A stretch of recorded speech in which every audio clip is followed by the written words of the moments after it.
Hello, and welcome back to Create Islands on the Pixelated Pickaxe server. One final time. As you've probably noticed, it's been a while since the last video, and that is because this server has ended. However, I will not leave you without one final video to commemorate what we've seen, what we've done. Coming back on this world, it fills me with a lot of good memories. It really was a wonderful world to play on. Unfortunately, a number of factors led to this world sort of dying out. A big one was the release of Create version 6. A number of our add-ons that we're using on this world still haven't upgraded, and we wanted to try out the new version. But we also had a number of projects that just didn't work. People burnt out on some things. It was sort of our first time learning how to play and create for the most part. And we've moved on. However, you'll notice not everything is as I left it in the last episode. I have done some things in this world. This is one such thing. A major part of this base was this machine here, which is used to craft packed mud, which obviously is a major building block. It converts gravel all the way into packed mud, except it needs a source of gravel. Over here, we get that source of gravel. And so we have some gravel that gets passed around, and this is actually extra gravel that we're getting turned into flint and iron as an iron farm. And if we come up a level, I've actually added to a major feature to the base here. A whole nother room here. You'll notice I've got a lovely balcony here looking down.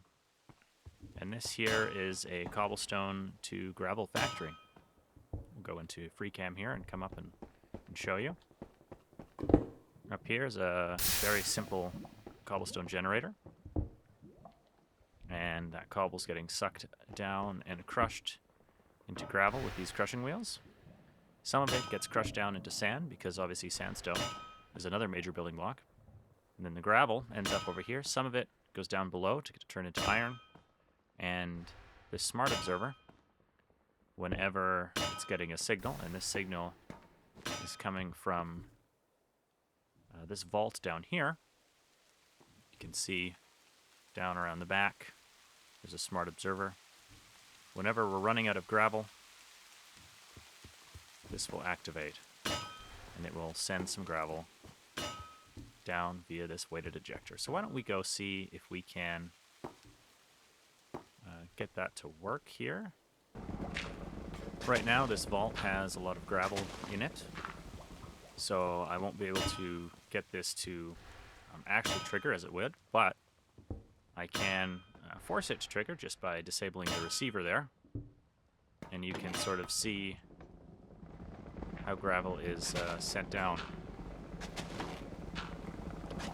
And so the way that this sort of backs up means every time that it runs out of gravel, it will actually get many stacks, because many stacks will line up and wait for their turn on the weighted ejector before any arrives and gets detected by that observer.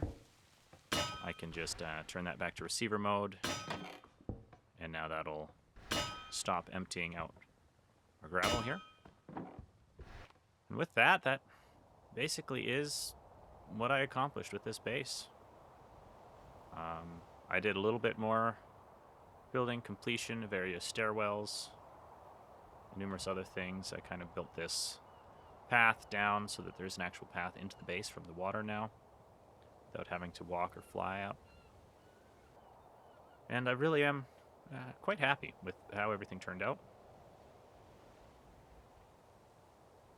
I think now, though, we will go and visit some of the other places on this server. There was some other activity that I don't think you've actually seen in videos. So why don't we hop in our boat here one final time and we'll sail off on an adventure to visit everyone else's base. We'll go past Air Bunny Island here one more time.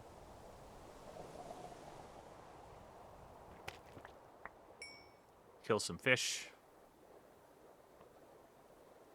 Let's get past some of the bunnies here that have been trying to escape.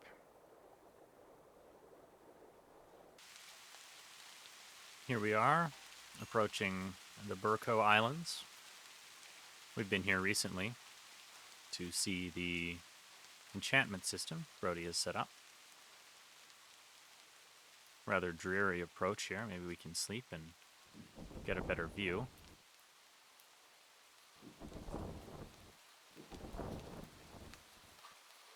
There we go.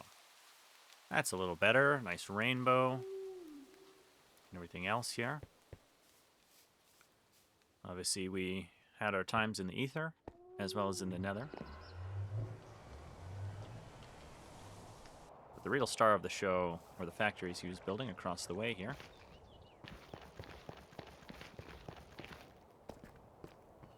Let's see what I can remember of all of these. But he had a number of machines he found blueprints of online, crafting all sorts of interesting basics, iron and gold and sorts of other things. Lots of cobblestone-based farms. Steam engines. Looks like here we can enable various parts of the machine. There we go. I think we just enabled cobblestone production. And it looks like these are the various things that he was getting crafted here. It's quite nice. And then, of course, he had his biplane, which it looks has been commandeered by a pig. And over here was the start of the real show, the enchantment factory. This is probably the biggest and most complete build on the entire server. And obviously, if we come in here, we've been in here recently, so go back to that episode where I showed off Brody's enchantment factory. But you can see that he has produced a lot of experience, and right here, using the enchantment industry, we're able to apply enchantments to various tools.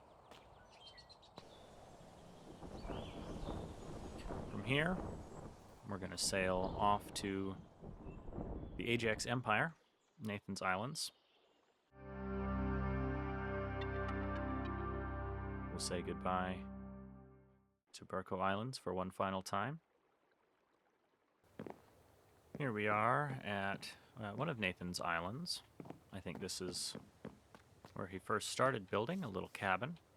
A bit of a starter hut. He moved off this island pretty quickly. If we come up, we can see he had started to build something up at the top.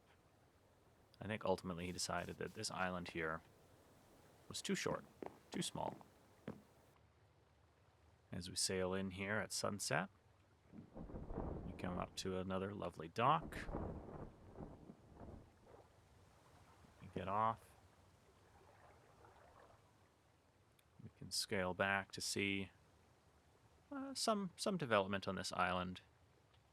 But again, I think it just ended up not being an island that was conducive to building. Just some various basic starting gear, playing around with different things. This is called The Last Breath, I guess. And, yes.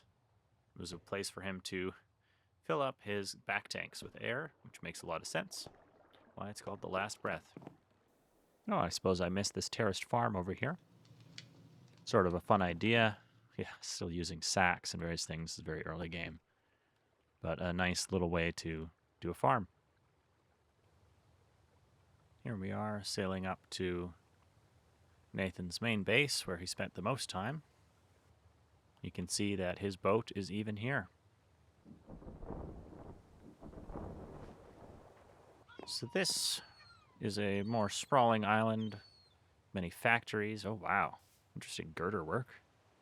Hadn't seen this. It's kind of a fun path. Oh, and you can't walk on it. Oh, we'll start over at the farm area, which is back over here. This was intended to be a bone meal farm used by composting potatoes, and I think Nathan was never able to get it to produce bone meal surplus while also using bone meal sprinklers to grow the potatoes faster. You could see some really neat windmill-based harvesters here, meaning each harvester generated its own power. And there was many of these little pods of potatoes. I think he kept adding them, looking for more total potatoes. Then he's got a windmill up here. Oh, I can't get through there. That's not a door. To power the actual bone meal factory below. See if we can find an entrance into it. Oh, yes, of course, right at the back. So here, this is probably the pipes for pumping around the liquid bone meal. And here we can see the potatoes coming in, and then this is where they get taken down into the factory. In order to see the factory, though, we're going to need to come down below. And so here we have raw potatoes. He's got no baked potatoes and no bone meal and a lot of liquid bone meal here. Control panel for his little bone meal factory. I say little, it's not little. We climb up here. I think back here are where the raw potatoes were coming down, if I'm not mistaken. Yes, of course, this is where poisonous potatoes were getting filtered out. Yep, so we can see the potatoes coming in. And you can add them manually as well. And these potatoes, they are getting distributed out along here, where fans are cooking them with campfires. I believe that's what's happening here. Yeah. Looks like there aren't any potatoes coming in right now. Oh, I see. He's got multiple levels here. So you can do a lot of smoking. This is where I think bone mealing the potatoes, you know, is supposed to be a very rapid growth. Unfortunately, it just didn't make enough. The smoked potatoes, the baked potatoes, would come somewhere, and I don't even know. They would end up, I guess, over here, and they would be fed into compost, just because baked potatoes actually have a pretty high compost value. And they would, in theory, bone meal would end up down here. Currently there's none, because it's all been converted into liquid bone meal. So the bone meal gets sucked out, and it gets brought over here, and here's the liquid bone meal tank. So we've got a water wheel here for power, but it's probably also receiving power from a steam engine. A lot of this was for aesthetics. And if we come in here, this was a very excessive operation. A lot of mixers. I think you put bone meal in water, and that was how they made liquid bone meal. And so you can see it's not really anything happening right now. There's no bone meal coming in. But the idea is that the liquid bone meal would be made here to feed the potatoes. But then it needs a lot of bone meal coming in, and then you could enable it. So I'm not sure. I can try. So if I open this, are we going to get any bone meal coming in? It does sound like, yes, there we go. So now we're making some liquid bone meal. But there's just not enough bone meal coming in to sustain that. Big reason for making the liquid bone meal was to make the potatoes, but then the bone meal itself was to come over to a tree farm. So we'll sneak up here, and now we're starting to see really work in progress stuff. Oh, a tree just grew there. Here's some charcoal getting made.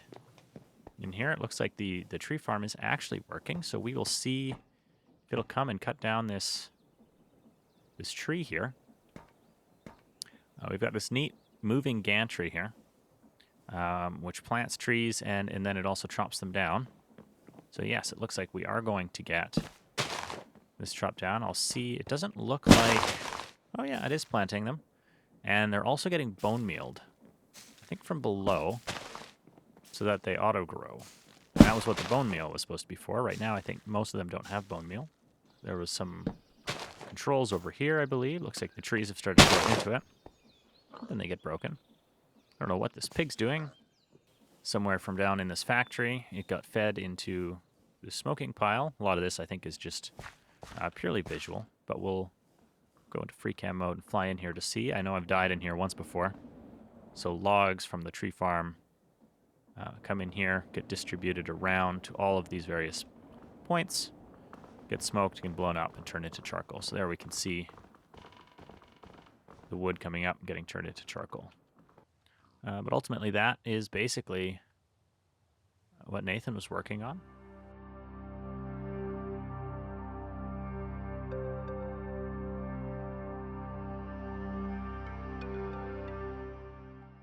We only have one stop left on our tour.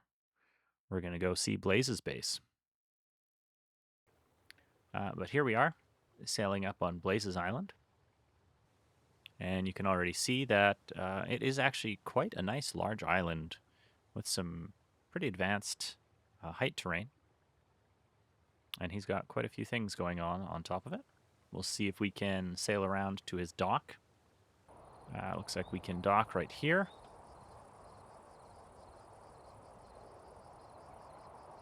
And you can see that he's kind of got a nice little entranceway.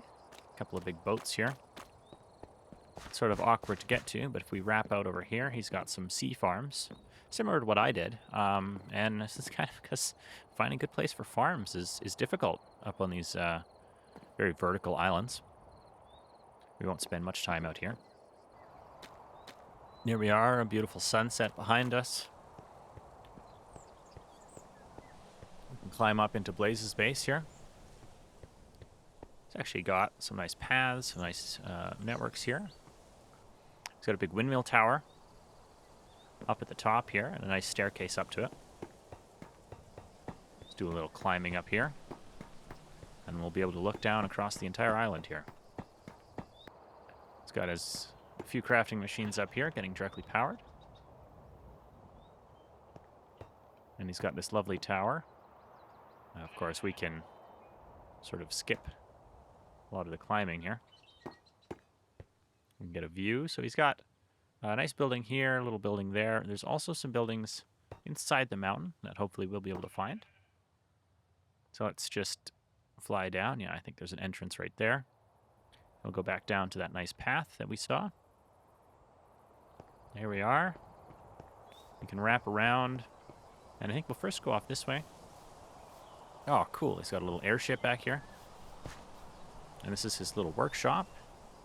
Not a whole lot going on in here. Looks like he was using it for some clay production. I guess that is the entrance to that building. Looks like we can get up on a little deck over here. And this wanders around what appears to be the basement of this other building. Looks like his main item vault there, with some simple storage access, which is quite nice. And I never really figured out this building. I think he just sort of started putting things together and filling up little areas. It really is most confusing layout to me. I don't understand. He's got bedrooms, he's got storage rooms, he's got empty rooms, all ways to nowhere. I kind of like Minecraft builds like this, where you just kind of build and other people come in and they get completely lost because they don't know what's going on. It's got a lovely little front garden here, it looks like, which I quite like. But we'll sneak around now to this little area in the mountain. I don't think that doormat worked. So you can see that this was definitely work in progress. We've got some villagers. Got a nice sofa here. Little balcony out here. I don't think I've ever seen this. This was obviously his under construction home. I really don't know where any of this stuff goes. There was some big caves. He was starting to build something up here.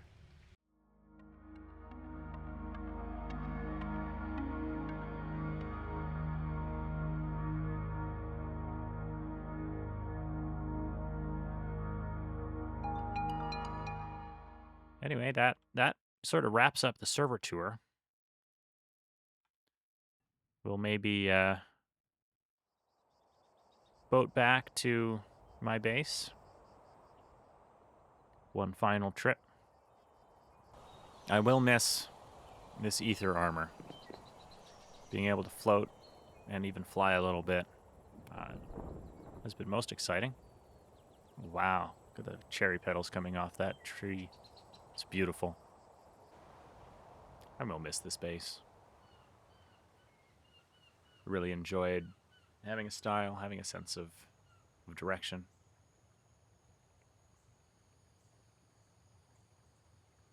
And I enjoyed the air buddies. Flying around. Getting lost, running all over the place. We never did move past this simple tree farm. Still have our original starter tent. One Fletcher.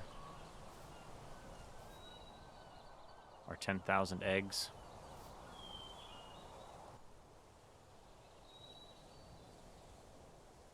I don't know what's next for this channel. There may be some videos on our new Create World. There may not be. We'll see. In the meantime, thanks for watching, and be excellent.